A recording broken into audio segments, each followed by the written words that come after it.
वैसे वैसे आप में एक ऊर्जा शक्ति, एक अध्यात्म बल, निर्णय करने की शक्ति, दुखों को सहने की शक्ति, कोई तुम्हें परास्त नहीं कर सकता, ऐसा एक ओज, तेज, बल ये प्रकट हो जाएगा। ये जो आप निराश, हताश, उदास इसी मन की सलाह के कारण हुए हैं। आप कह सकते हो बड़ा घर में प्रतिकूलता रहती, जरूरी है प्रतिकूलता। अपने में विशेषता का भाव आ जाना पतन का लक्षण है। मैं इनसे विशेष हूं, विशिष्ट हूं, मैं महान हूं, ऐसी बात मलिन अंतःकरण में आती है, निर्मल अंतःकरण में नहीं। जितना अंतःकरण निर्मल होता जाएगा उतने ही ये भाव खत्म होता चला जाएगा। का इह न भविता नापि संसार मध्य, कोई ऐसा भोग नहीं है जो तुमने संसार में भोग ना लिया हो, क्योंकि तुम्हारे बहुत जन्म हो गए हैं। इस माया के प्रभाव से पूर्व स्मृति नष्ट हो जाने के कारण तुमको ऐसा लगता है कि अगर ये मैं भोग लूं तो मेरा मन शांत हो जाए, तो ये तुम्हारे साथ धोखेबाजी खेल रहा है। तुम्हारा अंतःकरण जो बुद्धि, मन, चित्त, अहंकार है, ये तुम्हारे साथ धोखेबाजी कर रहा है। जब इसे भोगों में उतारोगे तब ये फिर निर्णय करेगा।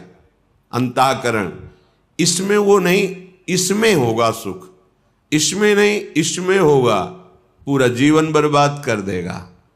कौन सा ऐसा भोग है जो तुमने उपभोग नहीं किया? सुभुक्ता, खूब अच्छी तरह से भोगा है, पर इस माया ने ऐसे विस्मरण को प्रकट कर दिया है कि तुम्हें होश ही नहीं है। तुम्हें लगता है मैं पहली बार संसार में आया हूं, तो पहली बार तो मुझे भोग लेना चाहिए। एक धनी घर के उपासक वैराग्य भावना से चलने की चेष्टा कर रहे थे, तो परिक्रमा में मिलते थे। एक बार उन्होंने कहा, मेरा मन ऐसा कहता है, जैसा ये महापुरुष जन इशारा करते हैं कि एक बार तो मैं भोग के देख लूं तो अपने मन को समझा लूंगा। नहीं, ये ऐसी फिसलन है इसमें, जो फिसला तो गुरु कृपा, हरि कृपा ही आपको पुनः चढ़ा सकती है, नहीं तो ये फिसलता ही चला जाएगा, पकड़ में नहीं आएगा।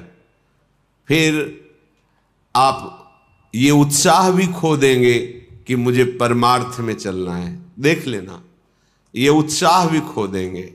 जैसे जैसे आप धर्मयुक्त विषयों का सेवन और अधार्मिक क्रियाओं का त्याग, वैसे वैसे आप में एक ऊर्जा शक्ति, एक अध्यात्म बल, निर्णय करने की शक्ति, दुखों को सहने की शक्ति, कोई तुम्हें परास्त नहीं कर सकता, ऐसा एक ओज, तेज, बल ये प्रकट हो जाएगा। ये जो आप निराश, हताश, उदास इसी मन की सलाह के कारण हुए हैं। इसलिए हे उपासक, हे भाई, तुमने सब भोग लिए हैं, मन की इस चाल में मत फंसना। ये तुम्हारा जन्म केवल भगवत प्राप्ति के लिए है, प्रभु को रिझाने के लिए है। कभी मान बड़ाई में, कभी भोग वासना में, कभी शरीराभिमान में, कभी मोह ममता, ये ऐसे फंसाती रहती माया। विद्यादानाध्वराद्यैः कति कति जगति ख्याति पूजाद्य लब्धा। कभी कभी मन धर्म की आड़ में दान पुण्य आदि की भावना से अहंकार को पुष्ट कराने लगता है। अंतःकरण चतुष्टय में 4 धर्म है। बुद्धि का काम निश्चय करना है, मन का काम संकल्प विकल्प, चित्त का चिंतन, अहंकार का स्वीकार करना। मैंने ये कर्म किया, मैं ऐसा कर्म करूंगा, मैंने ये भोगा, आगे ऐसा भोगूंगा। ये जो अहंकार को पुष्ट करने के लिए धर्म की आड़ में दान पुण्य आदि करते हुए हम अहम को बढ़ावा देते, ये माया का फसाव है। अपनी वस्तु मानकर दान करने से ठीक है, कई गुना वो मिल जाएगी आपको, पर जितनी आपके पास है उतना आपको वो दुख दे रही है, भगवत विस्मरण करा रही है, अहंकार बढ़ा रही है, तो उससे 10 गुना और बढ़ जाएगा, तो अशांति तो और बढ़ जाएगी। तुम्हें लगता है वैभव बढ़ने से शांति होती है? नहीं, ज्ञान बढ़ने से शांति होती है। त्यागाच्छांत्यनंतरम, विवेक के द्वारा असत वस्तु, असत पदवी, असत क्रिया, असत चिंतन, जब इनका त्याग होता है तो शांत हमारा स्वरूप है, क्योंकि हमारे अंशी भगवान का शांत स्वरूप है। शांताकारम भुजग शयनम। देखो, कोई सांप पे लेट के भी शांत रह सकता है, और ये तो भगवान शेष जी और उनकी गोद में लेटे हुए हमारे प्रभु कैसे शांताकारम। तो हमारा स्वरूप क्या है? शांत है। शंकर सहज स्वरूप सम्हारा, लाग समाधि अखंड अपारा। अखंड अपार समाधि, परम शांति। तो ये जो हमारा मन हमको संकल्प विकल्प में फंसाता है कि ये दान कर दूं तो ये मिल जाएगा, ये कर दूं तो ये मिल जाएगा, करो, अपनी वस्तु मान के नहीं। त्वदीयम वस्तु गोविंदम तुभ्यमेव समर्पये। हे गोविंद, हे प्रियाजू, आपके द्वारा जो सेवा सामग्री दी गई है वो सेवा सामग्री आपके चरणों में समर्पित है। इससे आपको भगवत प्रेम मिलेगा, भगवत कृपा मिलेगी, आप महान शांति को प्राप्त होंगे। क्रिया वही है, अपनी वस्तु मान के दोगे तो कई गुना बढ़ के मिलेगी, और प्रभु की वस्तु मान के दोगे तो प्रभु मिल जाएंगे, जो परम लाभ है। इस मनुष्य जीवन का परम लाभ भगवत प्राप्ति है। श्रीपाद कह रहे कि विद्या, माया के दो स्वरूप हैं, एक है अविद्या और एक है विद्या। दोनों माया ही हैं, पर विद्या में भगवान की प्राप्ति का मार्ग प्रकाशित होता है, और अविद्या भगवान से विमुख करके नाना प्रकार के भोगों में फंसाती है। दोनों माया ही। पर जो विद्या पढ़ करके उसे अभिमान से युक्त कर लिया जाता है, वो फंसाने वाली ही बन जाती है, क्योंकि वो भी माया ही है। मैं शास्त्रों का ज्ञाता हूं, मुझे बहुत आता है, मुझे सब ज्ञान है, मैं विद्वान हूं, ये ठीक नहीं। ये अहंकार आपको फंसा देगा, ये मुक्त करने वाला नहीं है। मुक्त करने वाला जो ज्ञान है, जो विद्या है, वो विद्या विनय संपन्ने ब्राह्मणे गविहस्तनी स्वनी चुपाके चा पंडिता समदर्शिना। तुम्हारी विद्या के प्रभाव से अविद्या नष्ट हो जाए और समदर्शी दृष्टि प्राप्त हो जाए, सब में एक ही परम तत्व विराजमान है, ऐसा अनुभव हो जाए, ये विद्या का लाभ हुआ। पर हम विद्वान होकर विद्याभिमान करके अगर अपने को और बांध रहे हैं तो विद्या नहीं है, वो अविद्या ही है। श्रीपाद कह रहे हैं, जगत ख्याति पूजाद्य लब्धा।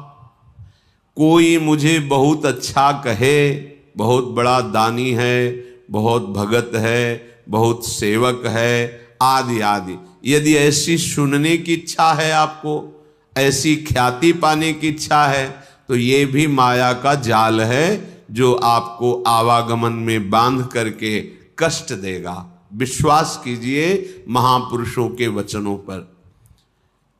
जब आप अखिल लोक चूड़ामणि भगवान के दासत्व से युक्त हो जाएंगे, उनके महामहिम नाम का जप, उनकी चरण सेवा, उनके गुण कीर्तन, तो आपका यश तो अपने आप हो जाएगा। पर यदि आप चाहेंगे यश और उसमें राजी रहेंगे तो आपका परमार्थ नहीं बनेगा। स्वार्थ तो जय जयकार लोग करेंगे, पर परमार्थ नहीं बनेगा। फिर लाभ क्या मिला? अद्याहारेपि यादृच्छिक उर्गुण वानप्य हो समृतात्मा। अब तुम हमारी बात मान लो। श्रीपाद कह रहे हैं, अद्याहारेपि यादृच्छिक, भगवान की जैसी इच्छा हो, जो वो तुम्हें जिस परिस्थिति में रखे हैं उसमें संतुष्ट हो जाओ। जथा लाभ संतोष सदा काहू सो कछु न चाहोगे। अपनी ऐसी वृत्ति बनाओ कि भगवान से भी मांगने की इच्छा ना हो। जैसे वो मुझे रख रहे, मैं उसमें राजी हूं। ये बहुत बड़ी उपलब्धि है, बहुत बड़ी सिद्धि है ये। इसी से सारी कामनाएं नष्ट हो जाती हैं। बिन संतोष न काम न साही, और अछत काम सुख सपने नाही। बिना संतोष के कामना का नाश नहीं होता, और जब तक कामना रहती तब तक स्वप्न में भी जिसे सुख कहते हैं उसका अनुभव नहीं होता। जागृत की कौन कहे। आप कामना में ही सुख ढूंढ रहे हैं, और सिद्धांत कह रहा है कि अछत काम सुख सपने नाही। यदि हृदय में कामना है तो स्वप्न में भी सुख नहीं मिलेगा। कामना कैसे नष्ट होगी? बोले जथा लाभ संतोष, सदा काहू सो कछु न चाहूंगो। मैं सदा संतोष धारण करूंगा कि मेरे प्रभु ने जैसा विधान कर दिया है हमारे लिए पर्याप्त है। जथा लाभ आद्यहारे पि यादृच्छिक, जो हमारे आराध्य देव है उनकी इच्छा के अनुसार हमें आहार, वास, वस्त्र, व्यवस्था और संग, ये जो कृपा करके मिला है, हमको अब आकांक्षा नहीं करनी चाहिए किसी भी वस्तु की। सच्ची मानो जैसे कोई प्रश्न करे कि हमें सत्संग की आकांक्षा करनी चाहिए, हमें भगवत चरणारविंद के धाम में रहने की आकांक्षा करनी चाहिए। यदि आप ठीक से भजन करते हो तो आपको कोई आकांक्षा करने की जरूरत नहीं। आगे से आगे वो जहां पहुंचाना, जो करना अपने आप करेंगे। हम वृंदावन को जानते भी नहीं थे, पहली बार स्मरण हुआ कैसा होगा वृंदावन, क्योंकि अपने लोगों की अंतर्दृष्टि रहती थी, एक एक हरकत पर नजर थी अंदर की, बाहर का तो मतलब ही नहीं था। भगवान की ऐसी असीम कृपा रही है कि यौवन अवस्था में कभी कहीं भरपेट भोजन मिला हो तो मिला हो, ना कोई गर्म कपड़े पहनना, ना जीवन में कभी पंखा चलाना।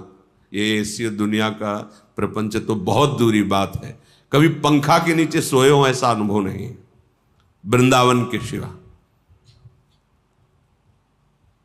एकमात्र अंतर्दृष्टि, मेरी वृत्ति कहां है, बस इसी पर रहती थी।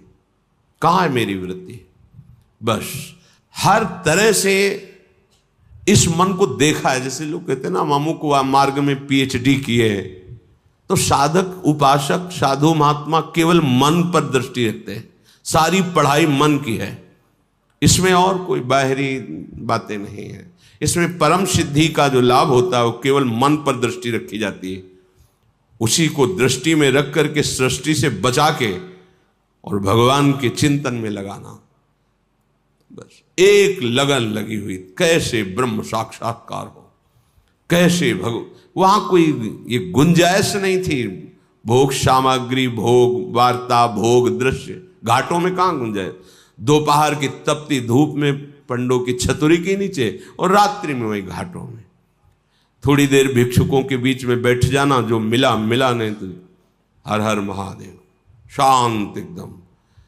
ब्रह्मचर्य और संयम का बड़ा बल होता है, कभी निराश, हताश और ऐसा नहीं कि चलने लायक नहीं, ऐसा कभी अनुभव जीवन में नहीं हुआ। आप समझिए वो परिस्थिति अगर ना मिलती तो शायद है कि वो अनुभव भी ना होता।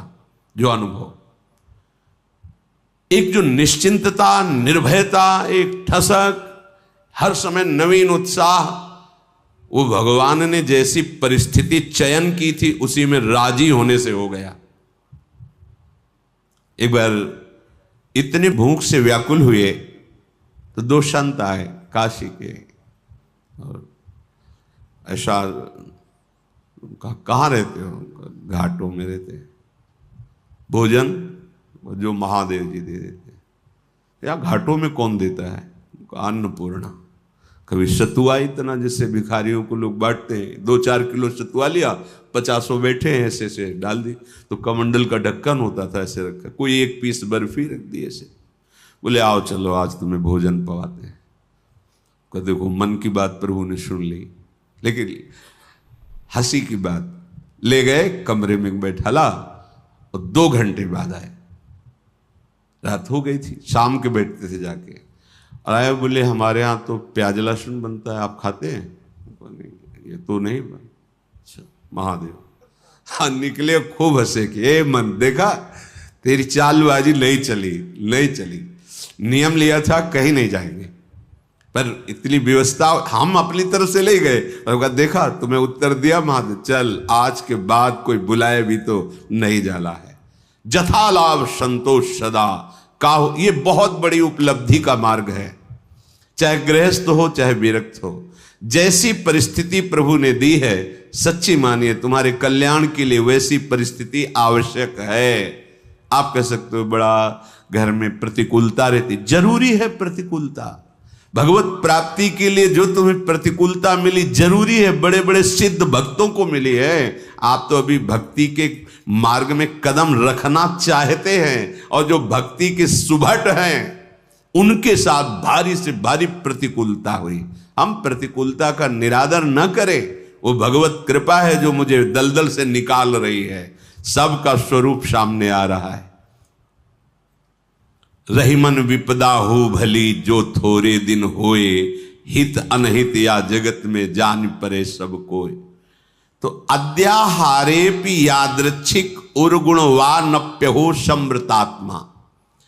जब आपको जैसी परिस्थिति में रखा गया उसके बदलने के लिए आप दिखावा न कर दें, दिखावा होता है। ब्रह्मबोध प्राप्त करने के लिए एक महापुरुष मिले थे, उन्होंने कहा था कि अपने गुणों को प्रकाशित ना करे, मौन का आश्रय ले, और ऐसे जैसे कोई विक्षिप्त हो ऐसे रहे, फिर उसकी जो यथालाभ व्यवस्था होती उसमें रहे तो उसे बहुत जल्दी ब्रह्मबोध प्राप्त हो जाता है। अपने गुणों को प्रकाशित करके, अपनी महिमा को प्रकाशित करके उसका उपभोग करने लगे तो फिर वो स्थिति से गिर जाता है, वो उस चरम अवस्था को प्राप्त नहीं होता। गंगा किनारे एक से एक महापुरुष, एक से एक दिव्य अनुभवी महापुरुष, यहां कह रहे उर्गुण वानप्य हो समृतात्मा। आप अपने गुणों को प्रकाशित करके ऐसा कहीं उपभोग तो नहीं कर रहे, अपने सम्मान का गुण प्रदर्शित करके, चाही हुई वस्तुओं का, मानी हुई मान्यता का यदि उपभोग कर रहे हैं तो आप अपने मार्ग से गिर जाएंगे। आपको गुण प्रदर्शन नहीं करना। हम प्रभु के गुण गा रहे हैं, प्रभु का नाम कीर्तन कर रहे हैं, प्रभु की सेवा कर रहे हैं, प्रभु का जस गा रहे हैं। हजारों को लाभ मिले, लाखों को लाभ मिले, करोड़ों को मिले, सबका मंगल हो, कोई परेशानी। यहां कह रहे कि अपने गुणों का प्रदर्शन करके प्राप्त विषयों का सेवन उपभोग करना, विषय आए स्वीकृत नहीं हृदय में, जथा लाभ संतोष सदा। महलों में राखो चाहे झोपड़ी में वास दो, कोई प्रश्न नहीं है। चित्त का समाधान हो चुका है, अब कोई परेशानी नहीं है, कोई खुशी नहीं है, कोई दुख नहीं है। बहुत उत्तम स्थिति का वर्णन कर रहे हैं उपासक के। श्रीमद वृंदावनेस्मिन् सतत मठ सखे सर्वतो मुक्त संगा। ये अमृतमय वचन। वृंदावन में तुम्हारा आगमन हुआ, वृंदावन का आश्रय लिया, वृंदावन का वास, तो यहां किसी का संग मत करना। कह रहे हैं सखे सर्वतो मुक्त संगा। सर्व संग और संत संग इस सर्व में नहीं आता। जो भगवत अनुराग में रंगे हुए महापुरुष हैं, तो भगवत प्राप्त संतों ने भी ऐसी आकांक्षा की कि मुझे ऐसे प्रेमी महाभागवतों का संग मिले, क्योंकि बिना उनकी चरण धूल में बैठे, उनकी चरण धूल से अभिषिक्त हुए ना तत्वबोध होता है ना भगवत प्रेम होता है। तो संतों का संग ही सर्व संग का त्याग कराता है। इसीलिए श्री भगवान ने अपनी प्रसन्नता, अपनी प्राप्ति के उपाय का जब वर्णन किया तो कह रहे हैं व्रतान यज्ञ छंदांस तीर्था नियमा यमाह यथा वरुंधित सत्संगा सर्वसंगोपहो हिमाम। बड़े बड़े व्रत नियम और तीर्थ यात्रा धर्मादि, इन सब के द्वारा, शास्त्र स्वाध्याय आदि, देवताओं का यजन पूजन आदि, इनके द्वारा मेरी प्राप्ति उतनी संभव नहीं जितनी संत संग से। क्योंकि संत संग क्या करता, सर्व संगोपहो हिमाम, सर्व संगों का त्याग करा देता है। जो आसक्ति संसार में, विषयों में, व्यक्तियों में, वही आसक्ति यदि संत महात्मा में हो जाए तो मोक्ष का खुला हुआ द्वार शास्त्रों में पाया गया है। तो यहां जो सखे सर्वतोमुक्त संगा, उसका भाव है जो प्रभु से विमुख जन है उनसे हमारा परिचय भी नहीं होना चाहिए। वृंदावन ऐसे रहे मनो चिन्हारो नाई, हम नहीं पहचानते किसी को, नेत्र नीचे हैं, अपने मार्ग को देख रहे हैं और अपने प्रिया प्रीतम का स्मरण कर रहे हैं। जो मिलता है मेरे प्रभु इस रूप में आए हैं, ऐसे भाव से। कहीं कोई सांसारिक भाव, सांसारिक संबंध नहीं। सांसारिक प्रपंच को स्वीकार करने वाला उपासक उपासना में आगे बढ़ नहीं सकता। अपने गुणों को प्रयोग न करते हुए, जो हमारे अंदर भागवतिक गुण हैं, वो प्रभु की महिमा को, प्रभु के यश को गान करके जगत मंगल के लिए हैं। अपने में विशेषता का भाव आ जाना पतन का लक्षण है। मैं इनसे विशेष हूं, विशिष्ट हूं, मैं महान हूं, ऐसी बात मलिन अंतःकरण में आती है, निर्मल अंतःकरण में नहीं। जितना अंतःकरण निर्मल होता जाएगा उतने ही ये भाव खत्म होता चला जाएगा। और जिसका संपूर्ण अंतःकरण निर्मल हो जाता है, उसके हृदय में ये बात आ जाती है कि मैं चराचर जगत का सेवक हूं। सो अनन्य गति जाके असमत न टरे हनुमंत, मैं सेवक और सचराचर रूप स्वामी भगवंत। ये सबसे बड़ी बात आ गई। तो श्रीधाम वृंदावन का आश्रय, वृंदावन का वास, किसी से कोई परिचय नहीं। जैसी परिस्थिति में प्रिया प्रीतम रख रहे हैं वो हमारे योग्य है। हम अपने गुणों का प्रदर्शन करके किसी भी वासना की पूर्ति की चाह न रखें। हमारा एकमात्र उद्देश्य भगवत प्रसन्नता, दान पुण्य आदि करके सब कर मांगत एक फल रामचरण रति हो। सारी चेष्टाएं हो रही, इसका फल है मेरी प्रिया जो प्रसन्न हो जाए, मुस्कुराकर एक बार हमारी तरफ कृपा कटाक्ष कर दे। चलते हैं। भगवान श्री राम पंचवटी में आसन पर आसीन हैं। लखनलाल जी ने प्रश्न किया, हे करुणा निधान प्रभु, मैं ये जानना चाहता हूं कि ज्ञान किसे कहते हैं, क्योंकि आप स्वयं परब्रह्म हैं। तो आप जो वर्णन करेंगे, आप जो जनाएंगे, वही वास्तविक जानना होता है। जो संत महात्मा जन बोलते हैं, प्रभु जितना जनाते हैं उतना ही।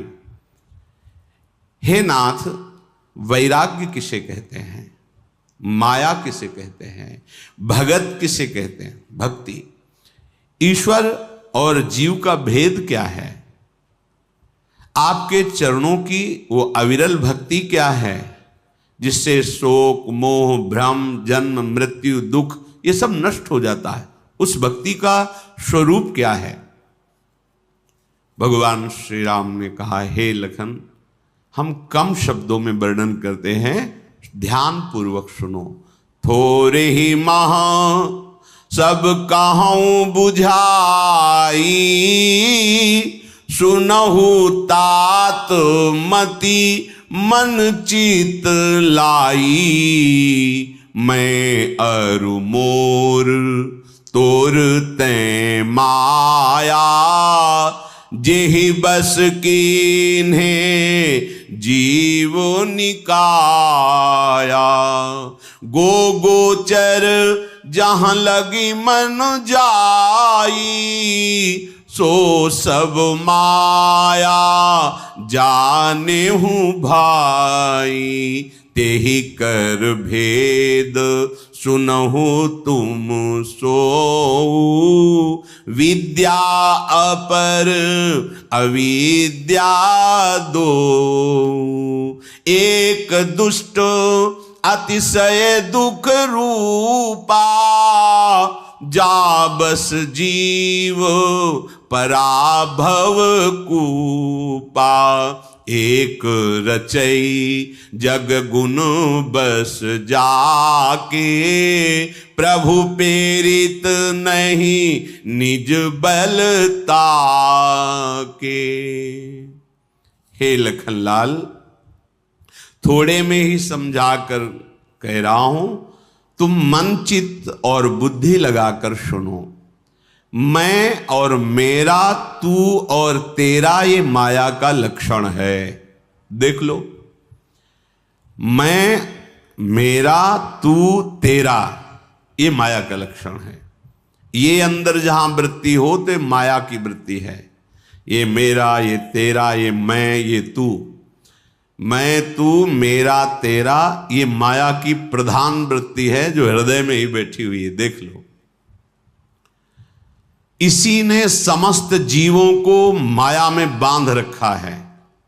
मैं, मेरा, तू, तेरा, इस वृत्ति से संपूर्ण चराचर जगत को बांध रखा है इस माया ने। साधक इसी पर प्रहार करता है। मेरा और तेरा खत्म, या तो मैं, तो वो अहम ब्रह्मास्मि, इतने बड़े बनो कि तुम्हारे समान कोई रह न जाए, इतने बड़े बनो कि तुम में सब समा जाएं।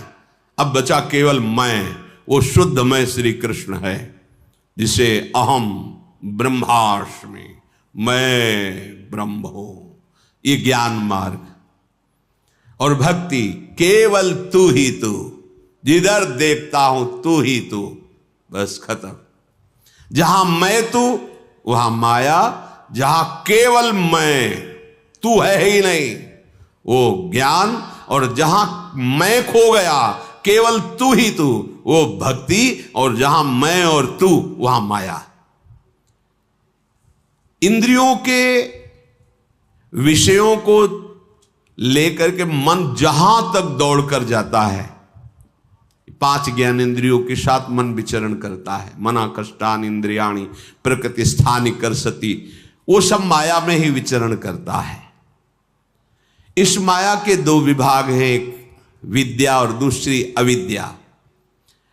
अविद्या बहुत दुष्ट स्वभाव पैदा करती है, दोष युक्त है, अत्यंत दुख ही दुख देती है।